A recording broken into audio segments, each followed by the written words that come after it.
Olá, colegas, tudo bem? Eu sou o Wilson Zanin e eu vim falar sobre uma proposta que a gente está fazendo à Petrobras, na chamada ANEEL, para planta de hidrogênio limpo na refinaria.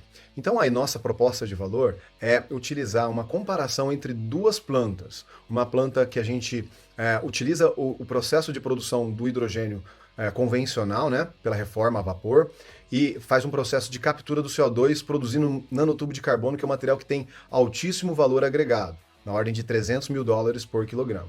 A segunda proposta, né, em comparação, é ativar, né, instalar, comissionar, nacionalizar uma planta de hidrogênio dos nossos parceiros FESER e Power Machines.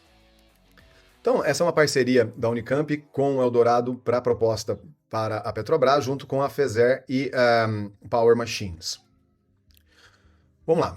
Então, qual é a ideia por trás de tudo isso? Hoje, muito se fala do hidrogênio como uma solução para a transição energética, né? Dada a sua pluralidade de opções de aplicações. A verdade é que antes de pensar no hidrogênio como uma solução para a transição energética, ele é um problema. Nós produzimos 94 megatoneladas de hidrogênio, sendo que a gente emite 830 megatoneladas de CO2 durante esse processo. A maioria do hidrogênio produzido hoje, ele vem de fonte fóssil, da reforma do metano, do carvão e de subprodutos do refino do petróleo. Praticamente 1% ou menos é produzido por hidrogênio renovável, tá? Então, o hidrogênio, como mencionado, ele pode ser aplicado em inúmeras aplicações, né, em inúmeras soluções, só que em algumas delas ele está em competição com as baterias, a eletricidade limpa, com biomassas, em verde aqui, e o topo da escada, né, onde a gente deve iniciar o processo de descarbonização do hidrogênio, que é o topo da escada, é onde ele não tem concorrentes reais, é o hidrogênio cinza sendo aplicado, né, sem uma alternativa limpa possível. Então, na produção de fertilizante, hidrogenação, hidrocrack e dessulfurização, né, que é o caso aqui, por exemplo, a gente tem que achar alternativas ao hidrogênio.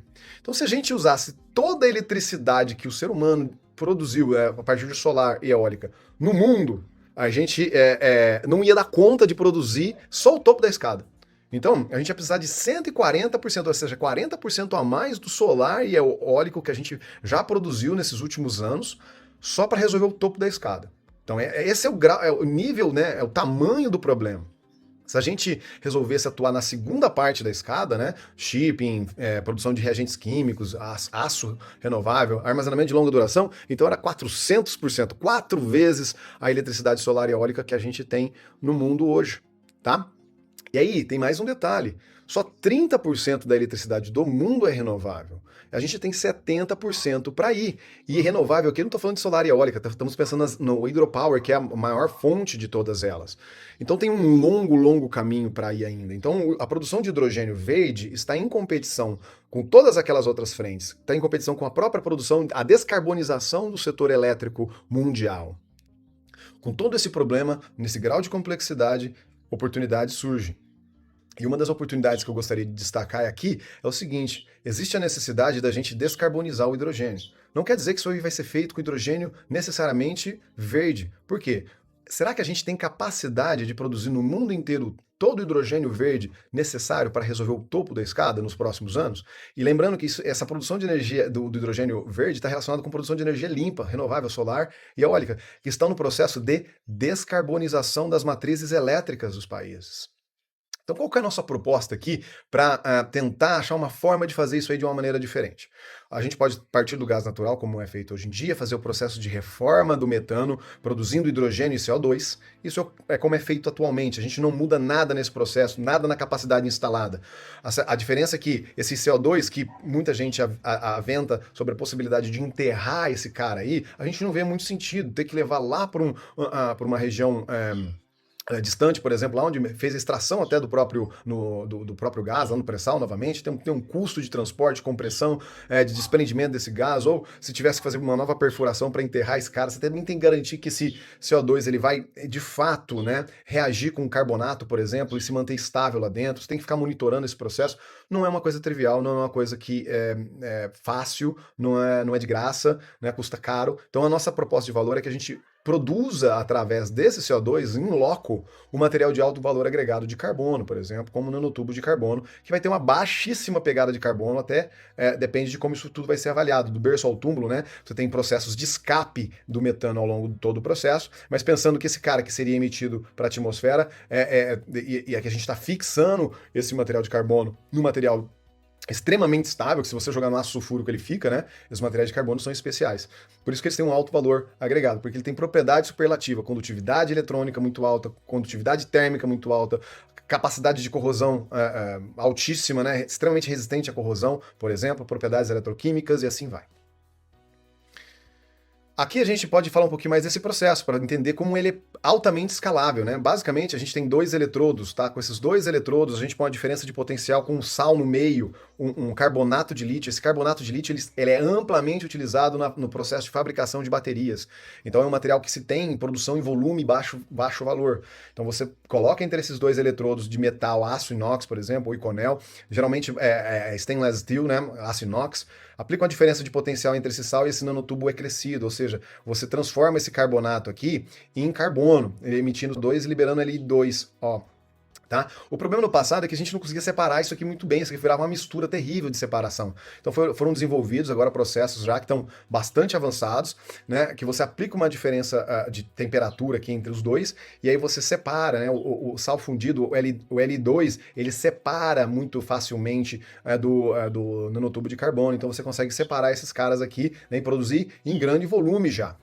Então, esse Li2, se você borbulhar o CO2 novamente dentro desse sal que sobrou ali, né, você consegue reagir o Li2 com o CO2, né, como está aqui em cima, e aí a gente tem o carbonato de lítio o processo sendo reversível, e a gente vai fixando o CO2 aí primeiro no carbonato de lítio, depois do carbonato de lítio ele vai para a produção do nanotubo. Então, a reação global, essa reação número 3 aí que vocês estão vendo, que está logo acima aqui, né, que está falando que a gente vem do CO2 para produzir o nanotubo de carbono, né, no processo completo.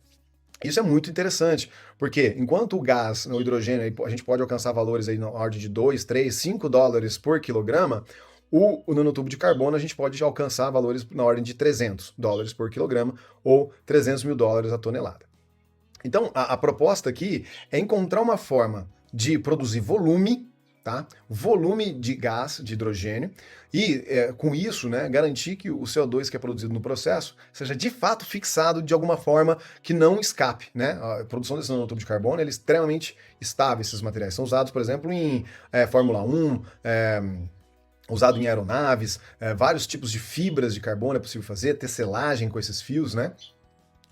E comparativamente, né, queremos entender como esse processo é frente a uma planta de hidrogênio convencional, como é o que a chamada pede, né? A chamada pede uma instalação de uma planta de 50 ou até 1 mega, então a gente já cotou com a Fezer, a Power Machines, né, que é a sua proprietária, essas plantas que eles oferecem aqui como soluções de prateleira pronta de mercado, tá? A gente tem os valores já dos equipamentos, na ordem dessa ordem aqui, tá? 15 milhões para a planta de 1 mega, e toda uma engenharia já de conhecimento da instalação dessas plantas aí, né, de manutenção também. Então a gente pode não só entender quando o retorno virá, né, a parte econômica de tudo isso aí, mas garantir também o funcionamento. Aqui está um exemplo das análises de custo que a Power Machines oferece.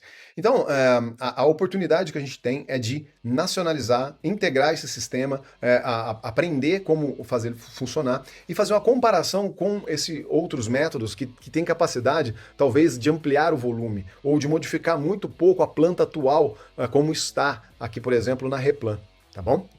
Então, eu sou o Hudson Zanin, essa é a nossa proposta, espero que tenha ficado um pouco mais claro do que está no texto e fique à vontade para nos convidar para uma nova rodada de discussões e esclarecimentos. Muito obrigado.